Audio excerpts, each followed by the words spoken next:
A big hello to the People's Nation. This is Brandi Brooks in your hostess seat. And today we are honored to have public servant, community advocate, and leader with a vision for the future of South Carolina with us today. We welcome Democratic nominee for governor, State Representative Jermaine Johnson to Orangeburg. Welcome. Well, thank you so much for having me back down in the burg. Oh, so you've been out here a Listen, lot. I used to hang out down here back when I was in college. Okay, yeah, exactly. Mm-hmm. So thank you for stopping by hanging out with us today. Thank y'all. All right, so to begin, tell us about Jermaine Johnson. Well, it's a loaded question there to tell you about myself, but I mean, I can, I usually talk about my history, just kind of letting people know how I got to being who I am now. So I was born in 85, so I'm an 80s baby. 80s Yeah, I'm an 80s baby, that's right. So everybody knows what was going on in the 80s was a crack epidemic, and the crack epidemic came through my family, substance abuse issues. But thank God my family got clean from the substance abuse issues, but unfortunately they traded in for another addiction, and that was gambling. Mm-hmm. And I remember my first memory of my life was my older brother actually ran away from home. When he ran away from home, his best friend who helped him run away from home actually shot him and killed him. So that's how my life started. So with those addictions that my family suffered from, a lot of times, I lived in motels a good bit of growing up. Lived in Motel 6 at Travelodge Inn. I lived in an Evergreen motel. Slept on my friends' couches and went from place to place. Went to 7 different high schools growing up. It just had a very colorful upbringing. But thank God that I still was able to get a scholarship to go play basketball at the College of Charleston. Yeah. I had another brother that did some stuff and ended up going to jail for 6 years. And my AAU coach he's the reason why I was able to survive, because he sent me to a prep school in upstate New York. And I got that scholarship playing basketball at the College of Charleston. Met my wife at the College of Charleston, graduated, and got drafted to go play professional basketball in the NBA D-League. And then I went overseas for 6 years. And then that brother that was in prison, he got released from prison. Went to junior college for a couple years playing basketball. And then he couldn't get a job because of his background. Oh, wow. And so I helped him get an opportunity to try out for my team while I was playing ball in Mexico. My brother tried out for the team and made the team. And in 2015, he passed away in a tragic car accident. Oh, wow. Yeah, so that's why when I decided to retire from basketball, I came home to be a husband and father of my family, got heavily involved in the community, ran for office in 2020 against a 22-year incumbent and beat him, and became the first black and the youngest to represent my district, which is House District 80. I made a name for myself in the state, and now I'm the Democratic nominee for governor of South Carolina. All right. Went from no house to the state house. No house to the state house. That you really did. You really did. Yeah. So how did those lessons from your childhood shape you into the leader that you are today? Well, most people at the state house, I get a lot of respect at the state house because I don't speak on things that I don't have experience with. Most people, when they go speak on some things, it's because they learned it from a study, they learned it from a book, they learned it from a movie or something on the internet. This is my life. So when I go speak, it's like, no, I'm speaking on gun violence because I'm a gun violence survivor, and speaking on homelessness because I survived, education, student loans, I survived these things. Figuring out what you're going to eat for dinner, I survived those things, and I made it through all those things. So when I go advocate for people, it's coming from a place of sincerity, experience, and heart, and having courage to stand up there and tell the people, the leaders of South Carolina, what people need who are truly suffering every single day on the ground. So when you're out there advocating for people, what conversations do you wish that South Carolinians would have more often? Oh man, there's a whole bunch of them, man. It's a whole bunch of these leaders and these representatives, these senators, and all these people. What do they tell you? They tell you all the time that they care about teachers, right? They care about teachers, they care about students, they care about. But ask them, when's the last time any of them have been inside of a school? Right. Ask them, when's the last time they volunteered in the school or substitute taught or did something?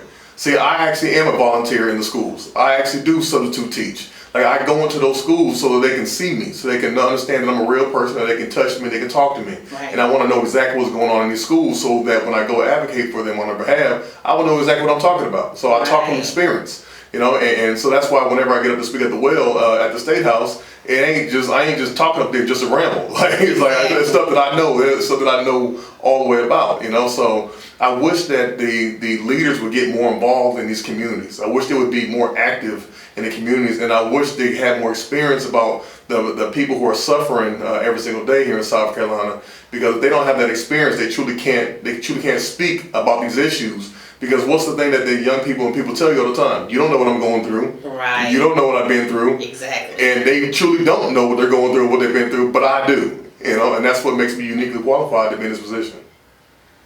All right. Speaking of the next generation, Mm-hmm. what gives you hope when you look at the next generation coming up? So the good thing for the next generation is when I was coming up, I didn't know a Jermaine Johnson. I've never seen a Jermaine Johnson. I couldn't have a conversation with Jermaine Johnson. But the next generation coming up, they get to see a Jermaine Johnson. They get to speak to a Jermaine Johnson. They get to know things are possible. They get to know that their past does not define their future. They get to know that they can be anything they want to be because I had the courage to stand up there and do it. And I'm doing this for the next generation. They will always be able to forever look back and say, man, like that guy was able to do something, I can do it. You know, there's so many young kids that I've been talking to along this way that are saying, Jermaine, like you've inspired me. Like you seriously inspired me to think beyond my circumstances, to believe beyond my circumstances. And it's just an amazing thing to see all these young kids coming up to me, recognizing me in the streets, you know, like, man, like I know that guy, you know, he comes to the gym or I've seen that guy, you know, that type of stuff. Some of them don't even know what position I'm in or what I'm running for. They just know I'm somebody important, Right. You know, but that's just an exciting thing. All right. Well, we're going to take a quick pause. And when we come back, we're going to talk a little more with State Representative Jermaine Johnson, the Democratic candidate for governor. You're listening to the People Station, 93.7 FM. And we're back. Thank you for hanging out with us. Again, this is Brandi Brooks in your hostess seat, and we are speaking with State Representative Jermaine Johnson, the Democratic nominee for governor. So, Mr. Johnson, to continue our conversation, let's talk a little about you as just a regular person.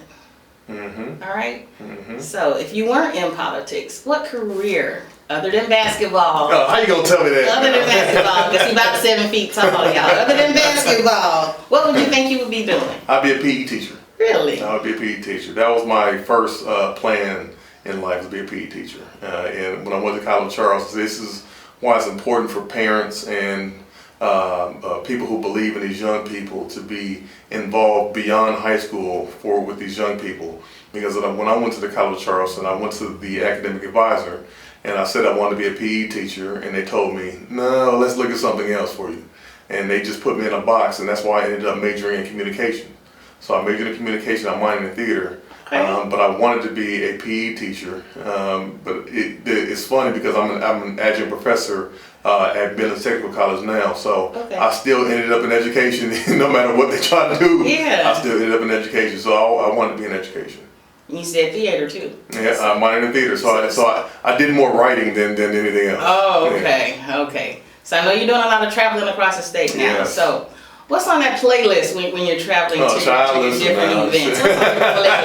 Let the listeners know what Mr. Johnson listens to. So it depends on what event I'm going to, but on my way down here today, I was listening to The Blueprint by Jay-Z. Blueprint. Yeah, buzzing that one out there. My young man who been driving me around, he was like, oh, this old school. And I'm like, man, what is saying no old school? Right. It's kind of we can say that's a throwback. In 2026, that stuff is a throwback. Yeah, so listen to Blueprint, but when I'm going through some other things, I listen to a lot of gospel. I listen to some Yolanda Adams, some Kirk Franklin, some Donny Hathaway, and all, that type of stuff, BB and CC. So I listen to some gospel music. All right. So, if every South Carolinian woke up tomorrow and heard one message from you, what would you want that message to be? What would you want them to know about Jermaine? That hope is on the horizon. Hope is on the horizon. Change is on the horizon. A new South Carolina is here. I want people to understand that your vote absolutely does matter. It does count. We need to stop spewing that nonsense that it doesn't matter. It absolutely does matter, because if you didn't vote, right, I wouldn't be sitting here as a Democratic nominee for governor. Exactly. But because I got just about 60% of the vote in that primary, I am now sitting here as the second African American in the history of South Carolina to be the nominee for governor. And congratulations. All right, I appreciate you. So congratulations. I need everybody to show up, to turn out, to vote, because in November we get an opportunity to make history right here in South Carolina to put change on the ballot. All right, I have one more question for you. All right, fill in the blank for me. The South Carolina I dream about is one where? The South Carolina I dream about is one where we define the success of South Carolina not by how its businesses are doing, but how its people are doing. Perfect. So how can our listeners follow you and support you? Listen, I'm on all social media platforms, y'all. I'm on all social media platforms, Facebook, TikTok, Twitter. I'm on everything. But you can also go to my website, which is johnsonforsc.com, johnsonforsc.com. You can click on that donate button. send me $1, send me $5. Yeah. Listen, trust me, it all adds up. If I had a million people send me $1 a month, just $1, we'd have more than enough money to be the governor of South Carolina. So if y'all listening right now, go in there and give me that $1. Give me that $1. Y'all can skip that little. What's the only thing that's $1 now? The Arizona iced teas. I think Is that still $1? I think they're still $1. That's not the only thing that's Yeah. So skip that for one day and donate that $1 to my campaign so we can keep getting this message out. All right, you've heard it, listeners. Let's go out and make sure we vote in November. Yes. And in the meantime, let's support Jermaine Johnson, our Democratic nominee That's right. for governor. That's right. 2026. That's right. Thank you for stopping by. No, I appreciate y'all having me on. You're listening to the People Station, 93.7 FM.